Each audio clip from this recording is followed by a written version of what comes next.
Hi, I'm Aura. I studied comparative literature at Queen Mary. One of the great things that I got from Queen Mary and studying comparative literature was that I got to study Black feminist literature, and I studied South African literature, and it related to me so intrinsically, and my identity morphed because of it.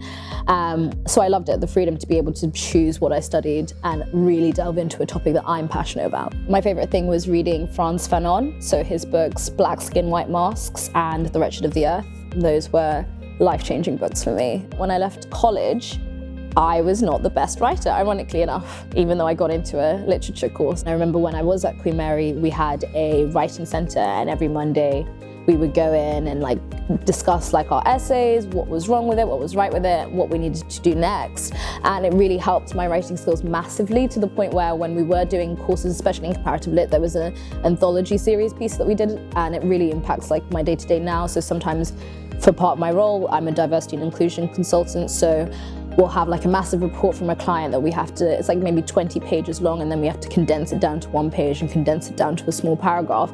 And the fact that I had already learnt those skills whilst I was at university really helped me. And that, and the speaking side, was that, for my dissertation and when I did a lot of other different essays and projects, I would have to speak to the class about what my dissertation or my course is going to be about.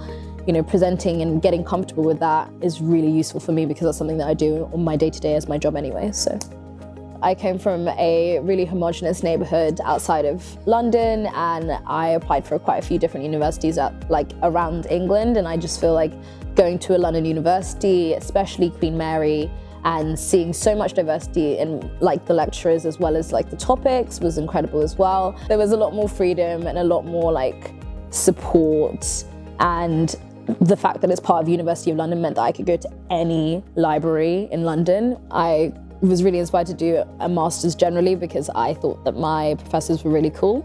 As geeky as that sounds, I just think it was incredible to see them so passionate and excited about the courses that they were teaching, and I kind of wanted to have that same passion and knowledge as well. So yeah, I went on to study African Studies and Education, mostly because I had the freedom to study African literature at Queen Mary. And so yeah, that was really great, and I probably will carry on in academia for the future, we'll see. If you're bored by Shakespeare and Emily Bronte and Pride and Prejudice, study Complet, because it's global literature. It's not just literature from England. Not all literature is from England. It's global, and it's so much better in my mind, obviously.